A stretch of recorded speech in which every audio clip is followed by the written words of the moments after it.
Olá pessoal, sejam bem-vindos ao canal Meio Ambiente, Ciência e Biologia. Eu sou Jairo Correia e hoje nós vamos falar a respeito de um tema muito interessante, que é o ambiente aquático e a região costeira.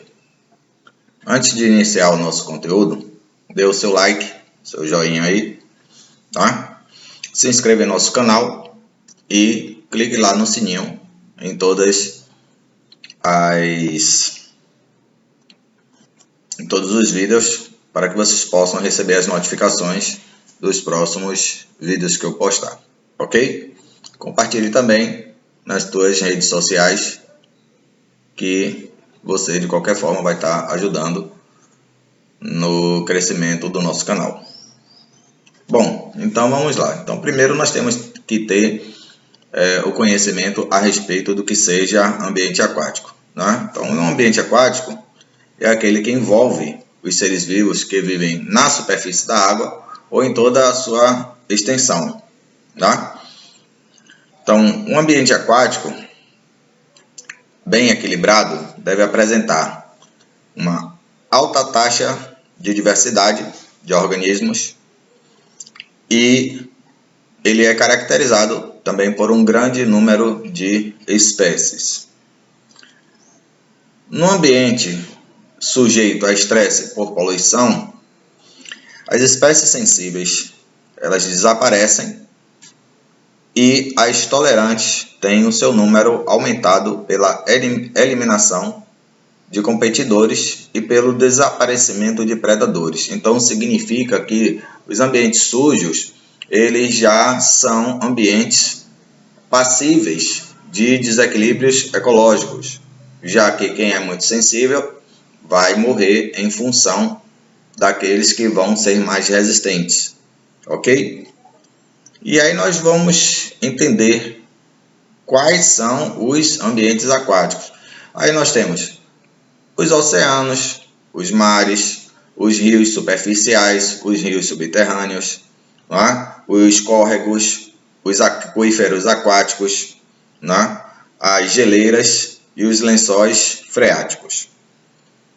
Vou falar um pouquinho inicialmente a respeito de um ambiente aquático de extrema importância, né? Que são os lagos e as lagoas, né? Então, primeiro, os lagos eles estão localizados em bacias, possuem água doce e geralmente são abastecidos por rios ou riachos. Então, no caso, os rios ou subterrâneos ou superficiais, tá? E eles podem ser divididos em lagos oligotróficos de baixa profundidade, com peixes de água fria, e lagos eutróficos, que são produtivos e com peixes próximos à superfície. Então, a questão do tipo de espécie de peixe ou do tamanho vai variar de acordo com a profundidade desses lagos, ok? Um outro ecossistema aquático de água doce são os rios, né? Que são aqueles ambientes, né, que têm ou grandes profundidades ou baixas profundidades, e aí vai depender do tipo de rio.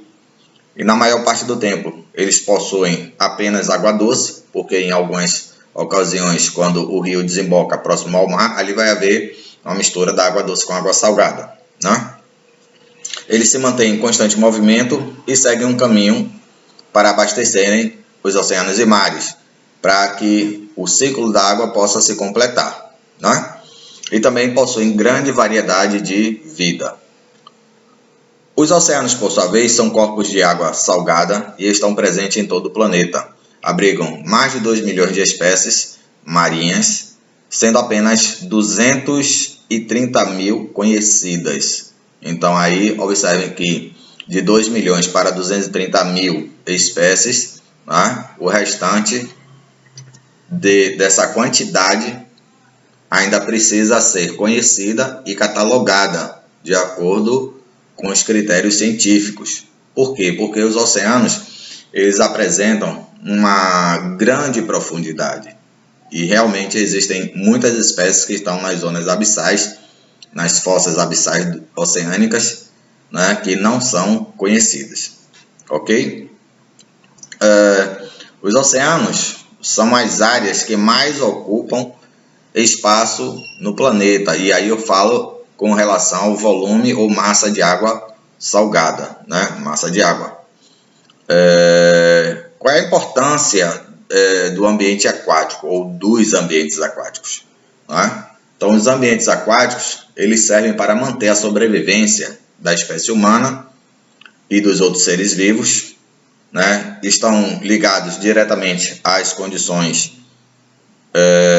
oceânicas e de suas águas correntes, pois também produzem a metade do oxigênio disponível.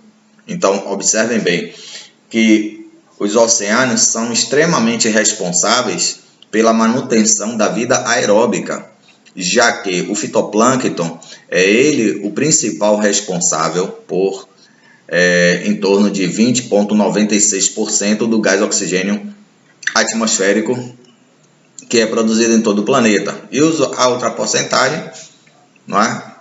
0,04% mais ou menos, é produzido pelo restante das florestas de todo o mundo. Os oceanos eles regulam as condições climáticas, absorvem grande quantidade de gás carbônico pelo processo fotossintético. Então, se o fitoplâncton produz o gás oxigênio, em contrapartida ele vai absorver o gás carbônico. E fornecem também alimentos a milhões de espécies, os oceanos e também os mares. Quando a gente fala de água, a gente sempre está relacionando e procura ver qual é a qualidade da água que esses ecossistemas aquáticos apresentam. Então, o aspecto da água não está ligado apenas ao fato do ambiente ser limpo ou sujo, porque ali existem vidas presentes e que podem alterar a fisionomia, as cores, os nutrientes, as taxas de oxigênio da água. Então, por quê? Porque, por exemplo, as bactérias e as plantas aquáticas fotossintéticas, elas são as principais responsáveis por essas mudanças. Então, essas plantas aquáticas são classificadas como produtoras, e todo produtor corresponde aos vegetais que produzem durante a fotossíntese, além do gás oxigênio, a glicose, que vai servir de alimento para os outros animais daqueles ecossistemas, né? Ou desses que nós estamos falando. Então, as plantas aquáticas elas vão se proliferar, formando extensas florestas aquáticas, no caso especificamente aí dos rios e dos lagos, ok? Quais são os elementos que nós podemos identificar num ambiente aquático? Então, nós temos aí, primeiro, a temperatura, a salinidade, movimentação da água, profundidade e incidência de raios solares. Então, de acordo com esses fatores, essas águas, por sua vez, vão apresentar densidades diferentes, né? Porque todos esses fatores que eu acabei de citar vão interferir exatamente no tipo de água que cada um dos oceanos vai ter e que cada ecossistema de água doce, os lagos, lagoas, né, rios, terão também. Então, qual é a diferença básica entre um ambiente terrestre e um ambiente aquático? É porque o ambiente terrestre, né, corresponde a todos os biomas de terra, enquanto que o ecossistema aquático ele vai ser formado apenas por esses ecossistemas que eu já falei anteriormente, os oceanos, mares, rios, lagos, lagoas, geleiras e os recursos hídricos subterrâneos, né, que são os aquíferos e os rios subterrâneos também. Ok, pessoal? Qual é a importância, já que a gente está falando de ambiente aquático e de fitoplâncton, a gente vai estar falando também de algas. E qual é a importância das algas para o ecossistema marinho? é que as águas elas são produtoras de oxigênio no mar, não é? E todos os animais marinhos vai depender dessa produtividade desse oxigênio que vai estar dissolvido na água para poder eles manterem a sua sobrevivência também. Então, quais são os tipos de ecossistemas aquáticos, né? Eu já falei alguns e aí eu vou falar também com relação à questão de profundidade. Então, nós temos os ecossistemas marinhos, né, e o de água doce. E dentro dessa classificação, nós temos aí também os ecossistemas aquáticos, marinhos, que fazem parte da zona costeira, os ecossistemas bentônicos, de grandes profundidades, e os pelágicos. Não podemos, entretanto, deixar de falar, já que nós estamos falando de os ambientes aquáticos e a zona costeira, um dos ambientes que fazem parte da zona costeira é o manguezal. E o que é o manguezal? Ele é um ecossistema costeiro de transição, também chamado de ecótono ou ecótone, entre o ambiente terrestre ou os ambientes terrestres e o ambiente marinho. Ele faz parte de regiões tropicais e subtropicais, está sujeito ao regime das marés, é dominado por espécies de vegetais que são típicas daquela região e de outras espécies que vão estar associadas e integradas a essas espécies características de lá, né? Juntamente com diversos tipos de animais que ali vivem e sobrevivem, ok? Bom, então, se o assunto ele versa sobre o manguezal, né, nós precisamos entender qual é a diferença entre o manguezal e o mangue. Os mangues são, na verdade, formações ou espécies de vegetais que são encontradas nesses ecossistemas, que é o manguezal. Ok? E o que é o manguezal, então? Ele é um ecossistema localizado em regiões litorâneas, apresenta água salobra, resultante do encontro da água dos oceanos ou mares com a água dos rios. O manguezal ele tem um solo que é muito úmido, lodoso, salgado, pobre em gás oxigênio e rico em nutrientes. Ele possui grande quantidade de matéria orgânica em decomposição e apresenta odor característico mais acentuado quando ocorre poluição. Ok? Quais são, então, as plantas que vivem lá no mangue? As características são de 3 tipos. O mangue vermelho, que é chamado de Rhizophyra mangli, o mangue seriba, que é chamado de Avicennia schaueriana, e o mangue branco, que é chamado de Laguncularia racemosa. Não é?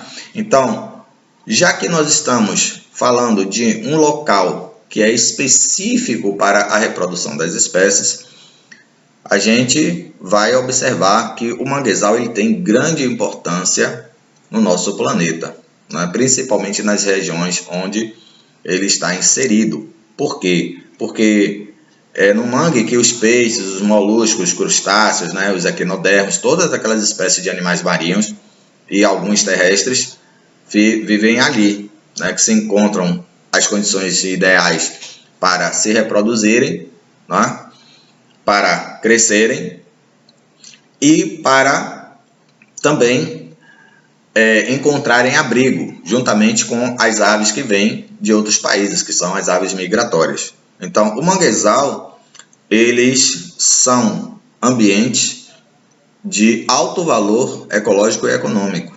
Por quê? Porque várias famílias que vivem próximas a essas regiões retiram dali o seu sustento. Ok?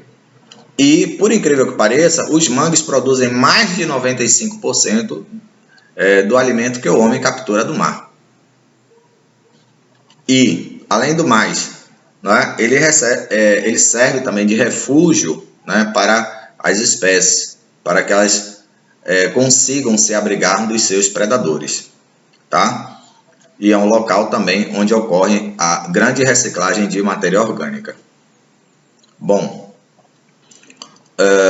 então nós podemos, né, afirmar que os manguezais são locais de grande importância econômica e ambiental, certo? Bom, então, como é que nós vamos abordar, concluindo o nosso assunto? O equilíbrio dos ecossistemas aquáticos, ele é de extrema importância para a vida. Afinal, nós estamos lidando com um bem natural que é vital para todos os seres vivos, que nesse caso aí é a água.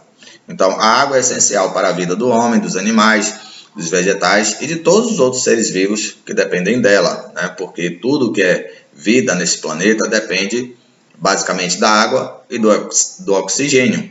Então, logo, nós devemos preservar esses ambientes aquáticos, né?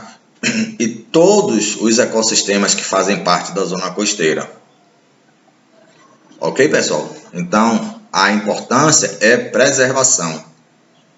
E devemos orientar as outras pessoas que não têm essa visão ecológica e econômica dos manguezais, que porventura tentam colocar diversos tipos de construções e terminam